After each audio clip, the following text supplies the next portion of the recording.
everyone. Welcome to Tuesday Tips. My name is Pam Dunwald, and I am one of your nurse advocates with Your Nurse Advocate Consulting. And today's topic is dedicated to the new caregivers. One of the challenges that is for new caregivers is you don't know what you don't know. You think you got everything under control. You think you're doing everything you're supposed to do, but you don't know what questions to ask because you don't know what you don't know.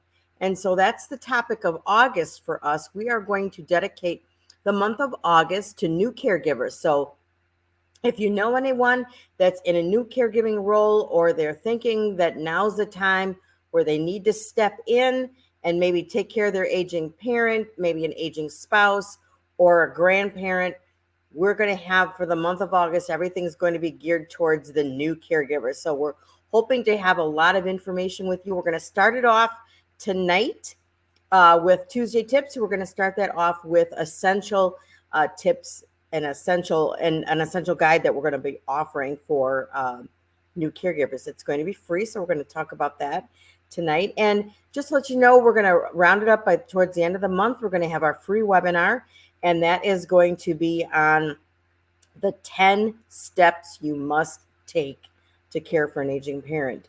I'll just share a story today that I was talking with someone at our business networking group, and they're at the point where their grandma is already had a doctor say that she may not be competent anymore. She doesn't have all her documents in place. It's very common for our elderly loved ones to not want to give up control of their money. We got to remember, we've talked about this many times, and I can't stress it enough, is that the biggest thing as we continue to get old is we don't want to give up our independence. And that means caring for ourselves, driving, do what we want to do, managing our own money, paying our bills. And they don't want anybody taking their money because they've worked hard for that all their life. Many times the aging ones have been through the depression. They hang on to everything that they don't want to let go. They save everything. And so it's hard for them to give those things up.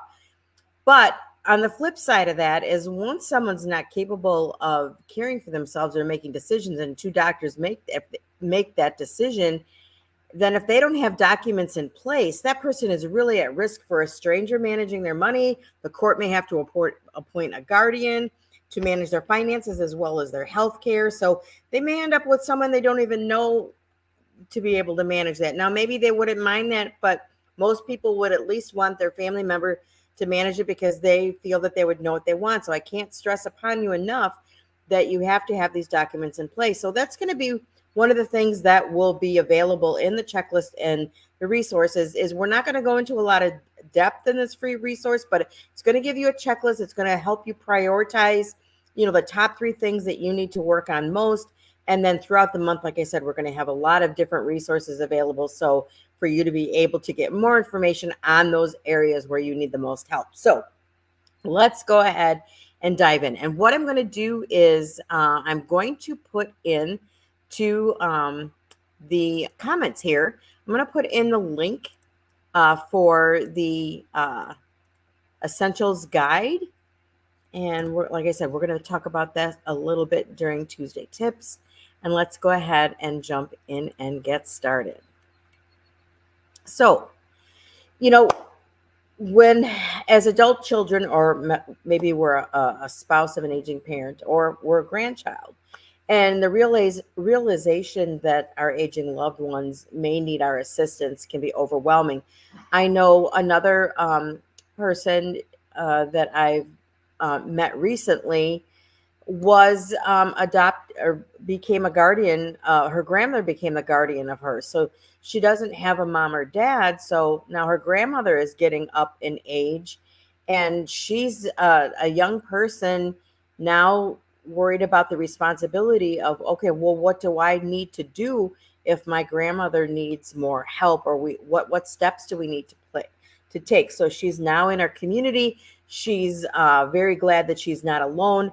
And as things change or things develop, she knows where she can go to get some help. So that's one of the good things. Even if you just get a free resource from us, a checklist or a guide, or you do a free consultation and just share a situation. I mean, even if you're not using our consulting services, if you don't need us to jump in and help you plan, just getting connected with us, now you have to know that you are not alone in this caregiver journey. You always will have someone in your back pocket, in your corner, there when you need some additional help. So just being part of our community, whether it's part of our Facebook community or whether you're on our weekly newsletter, Senior Saturdays, that keeps you connected with us in case something were to come up and you need to reach out and get some help rather quickly. So let's go ahead and let's talk a little bit about some of the things that are in the checklist so that you'll know that you'll get some assistance with. So the first thing is we're going to talk about discussing legal and financial considerations. And that's just that story I just shared with you about the person that has already been looked at by the doctor about whether or not they are competent to make decisions. They're not competent to make decisions. They're not competent to set up advanced directives or healthcare power of attorney or financial power of attorney. So that is, if that is left undone, that may need to be settled by the court system. The next thing is we're going to talk about one of the first things that you need to do is you need to look at your loved one's current health status. Within the checklist, we have several resources, whether it's videos or other supporting checklists that will help you whittle through and get through this list and give you some more resources. So for example, one of the first things you need to do is, what kind of help does your aging loved one need? How do you figure out, these things? And so we're including our guide in there is the 11 signs that your aging parent or aging loved one may need help in the home. Our guide goes also, we've got our color-coded guide that's accessible that will share, okay, now you've identified the needs. What are the appropriate resources that match those needs? So you get some idea about resources. We need to determine their safety, and can they access everything they need to? Can they cook for themselves? Can they clean? Can they dress themselves? Can they bathe themselves? The next step would be is, do we need to consider care options? Do we need to bring someone into the home intermittently to help, or do they need more care? Do we have to look at some kind of senior living? One of the things that we're currently helping a client with now is assessing the two options of bringing her husband home versus him staying in a CBRF type of environment, and weighing the pros and cons, the costs of both. So this is also something that we can help you with. Creating a caregiving plan. So once you've get your ducks in a row, the advanced life planning documents, get the affairs in order, you've determined what the needs are, you've looked at some resources, then you need to start putting together a plan. And this is also an area where we can help. So having a caregiving plan ensures that your aging loved one needs are met and that everyone is involved is aware of their responsibilities. Last month, we did a boot camp on putting together a care team of predominantly volunteers. So we have that program that we can assist you with. What we need to do with this guide is we're trying to just break it down into the simple steps, things to be aware of as the needs change, so that you're not blindsided by, oh my gosh, what do I do? I'm in the middle of a crisis. I have no idea. And so having this close with you will also help you.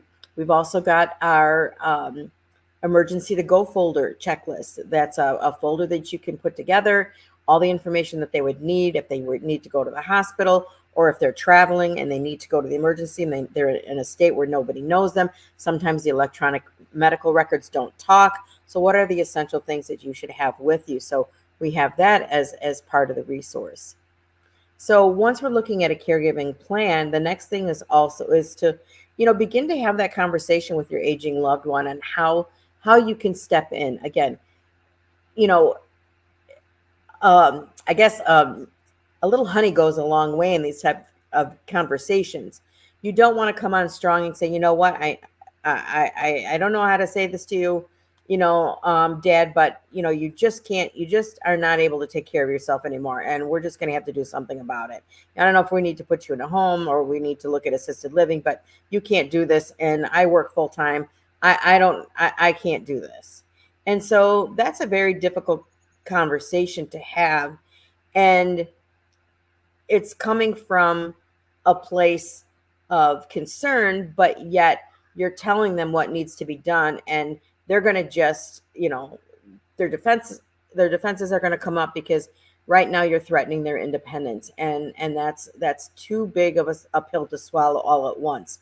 So start having little conversations when things come up. Say, we need to keep an eye on that, dad. I know you've had a fall, but that concerns me, and I know a fall could just be an accident. We could all fall and trip, but I just want you to know that we just need to keep an eye on this, and just very gently start reminding them that you are keeping a close eye on this, and that you are aware of these things that are going on, and at some point in time, if things continue, we're going to have a deeper conversation, and try and get their buy-in. Say, dad, I know you don't want us to take away your independence, but can you see what would happen? You live here alone. Could you see what would happen if you fall?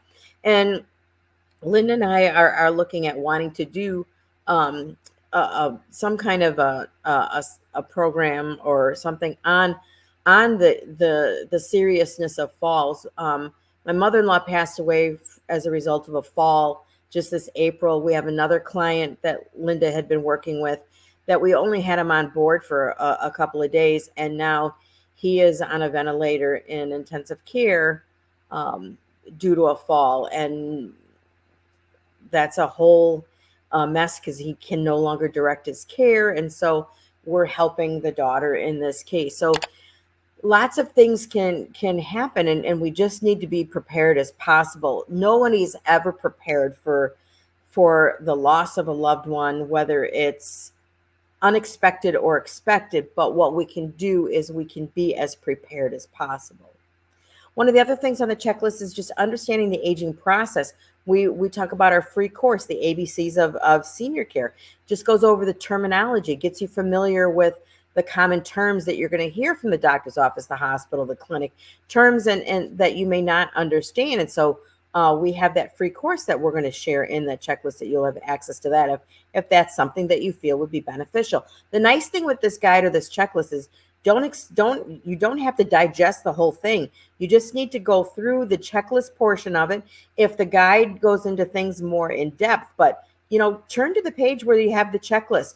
Look at the 12 items and just peruse those 12 items. And if something sticks out and is an immediate need, go to that part in the guide and get more information, and then kind of put it away until you need it again. So this isn't intended for you to have to, deep dive into all of this, but it's giving you all the touch points that will come up in caring for an aging loved one, so that you can, just be informed and be aware of what things are most important to you right at the moment.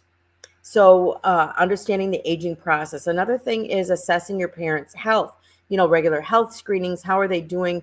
Are you aware of their Medicare checkups that they get annually, that there's no cost to them for that?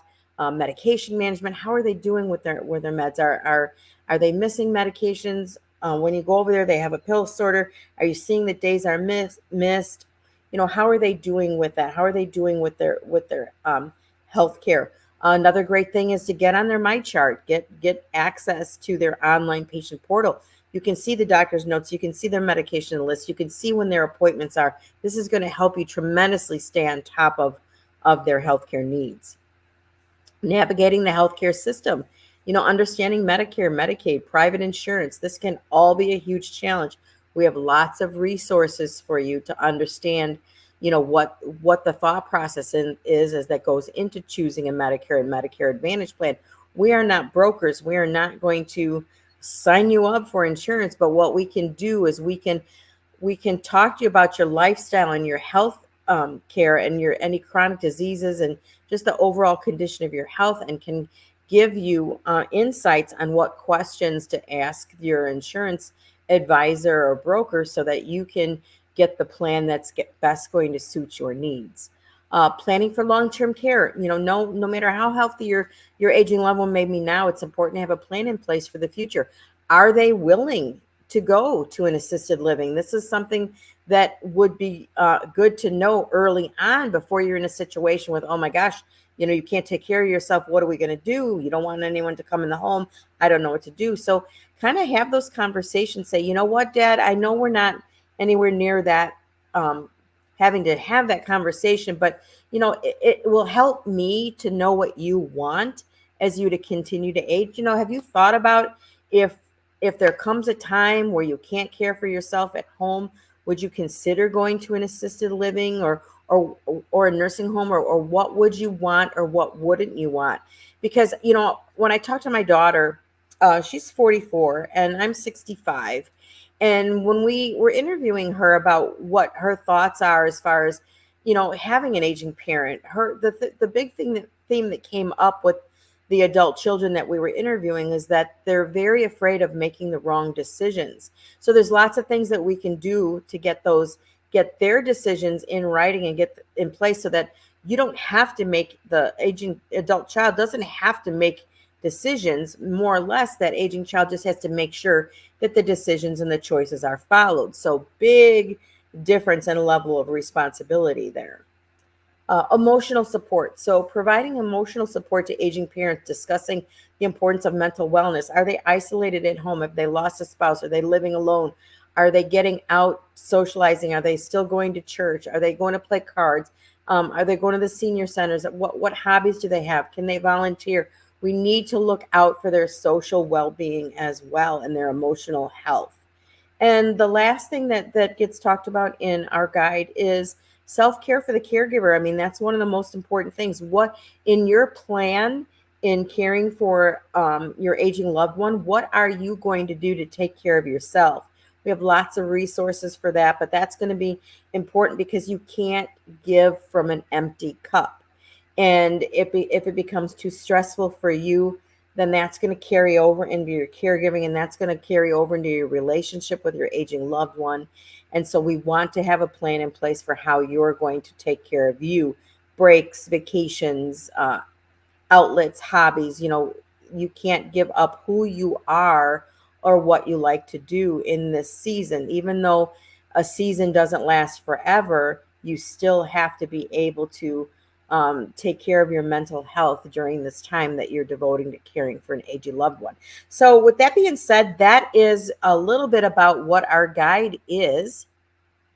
And again, I have the link in the comments. If you are catching this on the replay or on our YouTube channel, we will also have the link in to get this free guide. And again, we want new caregivers or family members that are thinking that it might be time to step in and start to manage the care of your aging loved one, that you have a checklist, that you have a place to start and a place where you can go to kind of get tips on, okay, what may be coming next. So with that being said, take care, and we will see you at a next Tuesday Tips.